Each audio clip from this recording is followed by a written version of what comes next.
When I first saw Records of Ragnarok, I thought it was worth checking out. Then, 2 or 3 episodes later, I stopped watching it. A few years later, I tried to watch the show again, but skipped the first few episodes. Next thing you know, I finished watching everything and went on a manga hunt. So what happened? Was it the characters? The story? Maybe the Wuhan Institute of Virality had something to do with it.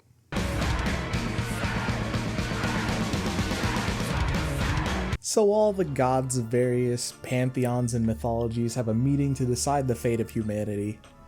They agree that humanity isn't worth keeping around, and from there it's the same talking points you're too familiar with. They destroy the environment, they don't return their shopping carts, we allow companies to put out fake job listings for filled positions, etc, etc.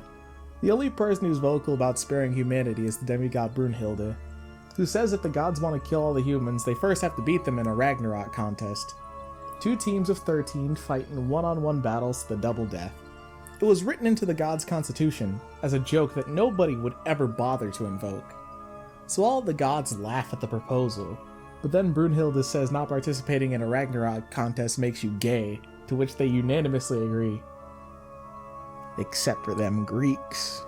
They fill an arena with humans, gods, demigods, and whatever else doesn't fit in those boxes. Finally, we have our first fight with our participants. For the gods, we've got Thor, from Norse mythology with his red hair, magic gloves, and Mjolnir. And the humans pulled out Lubu, the flying general.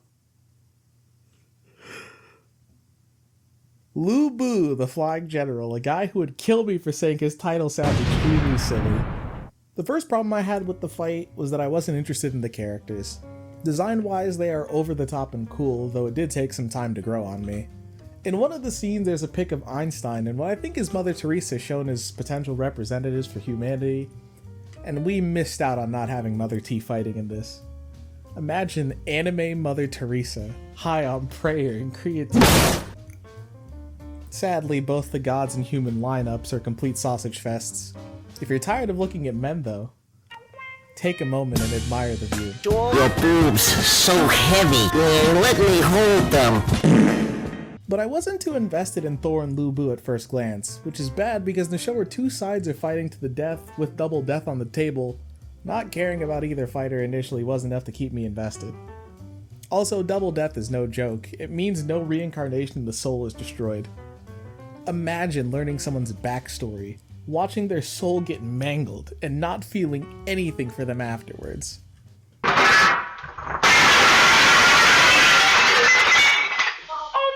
This leads me to my second problem, copious amounts of background information.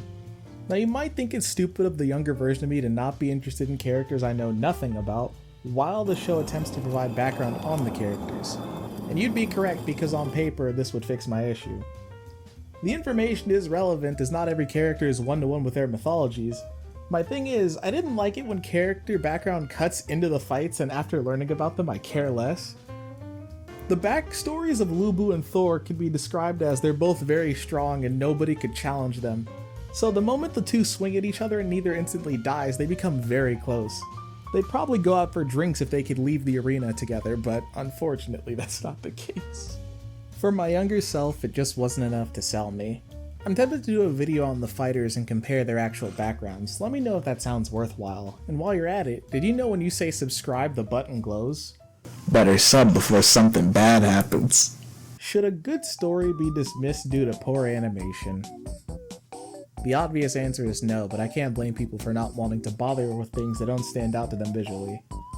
For a lot of people, they're more likely to watch an anime over reading a manga because it's easier to digest while doing whatever. If you're like me and your first introduction to Ragnarok was the anime, I guess you didn't enjoy it until the end, and I doubt you liked it in the beginning. The only reason I didn't like Records of Ragnarok was because I watched the first fight. The manga is compelling, and it's sad people probably didn't bother with this story because their entry point was the first season of the anime. What's funny is if you look past the animation, the music, voice acting, story, and visuals are all good. And speaking of the animation, Thunder Mallet of the God of Combat! Thor's Hammer!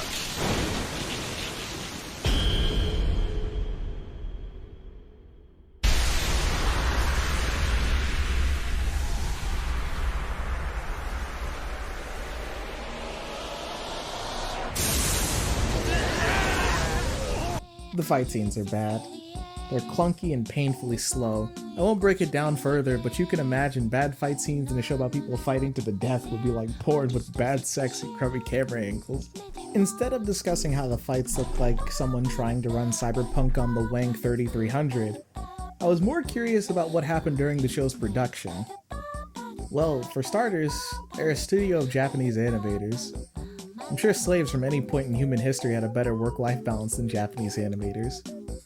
But if there's anything worse than being a Japanese animator, it's being a Japanese animator working during a global pandemic. For the moment, I couldn't find anything definite that said the pandemic hurt Records of Ragnarok or Love Alternative, another anime made by Graphinica that was in production and aired around the same time as Ragnarok.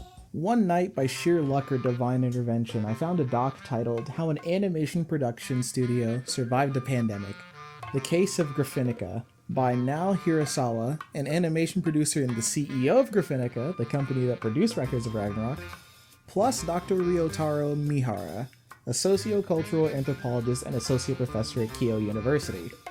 Now talks about how business wasn't doing well before the pandemic and that others thought he was being used as a scapegoat for the failing business. We also learn about digitization, or moving work from being on paper to working online.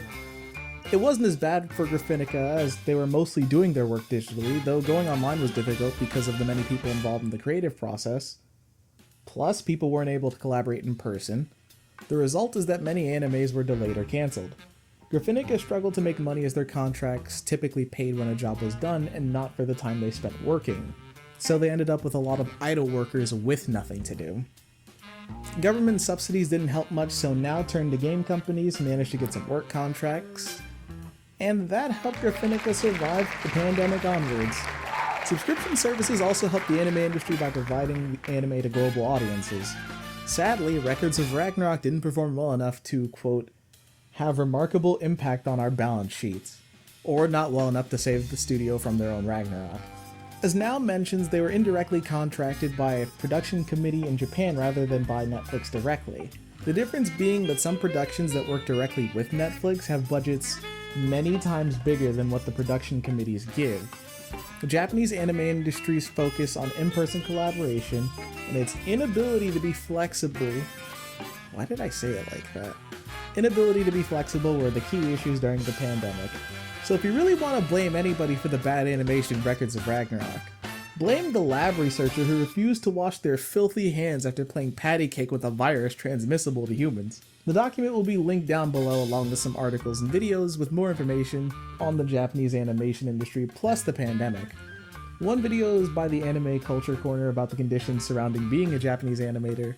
The others are from the Animation Dormitory channel, where Ryoko, a fictional character, retells stories from young animators during the pandemic. Well, at least these are related to the pandemic. Go check them both out in the description. It's spoiler time. Remember when Spoiler Man said it's spoiling time? And then he spoiled all over the children?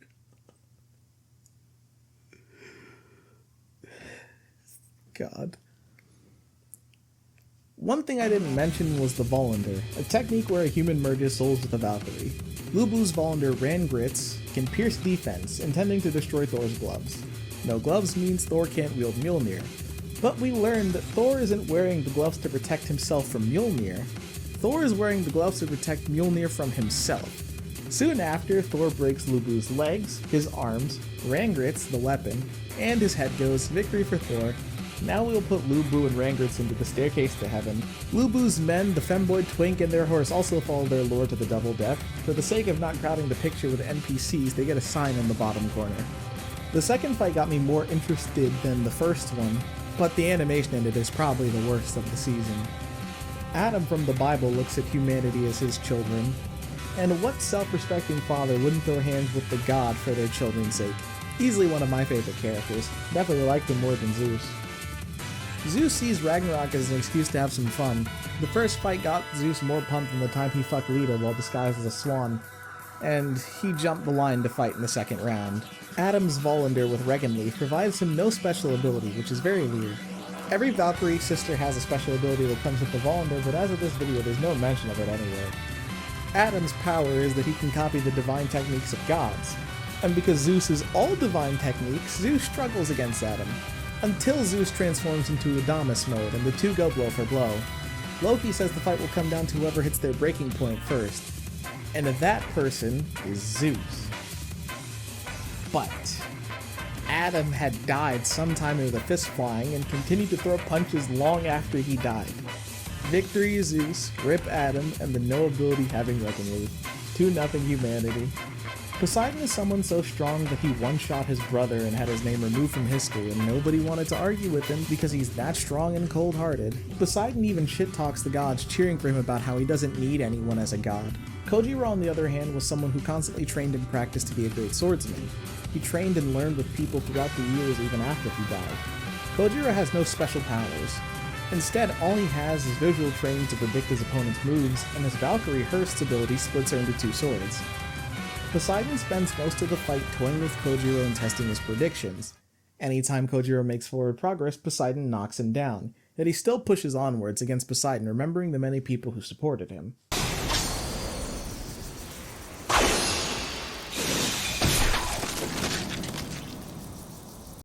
The scene when Kojiro rends Poseidon's arm off was breathtaking.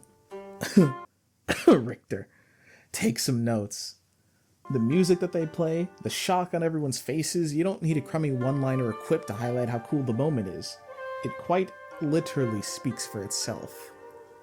Now you might argue that it's kinda cringe to give the guy known as humanity's greatest loser a victory, but that's not why Kojiro was chosen for Ragnarok. Kojiro represents untapped potential and someone who continued to hone himself despite his failures. That's why Kojiro was chosen over Musashi, even though Musashi defeated Kojiro.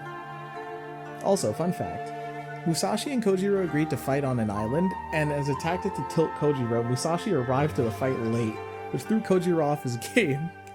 Kinda reminiscent of the way Kojiro sits during the start of the fight as he mentally trains against Poseidon, except Poseidon's tilt-proof.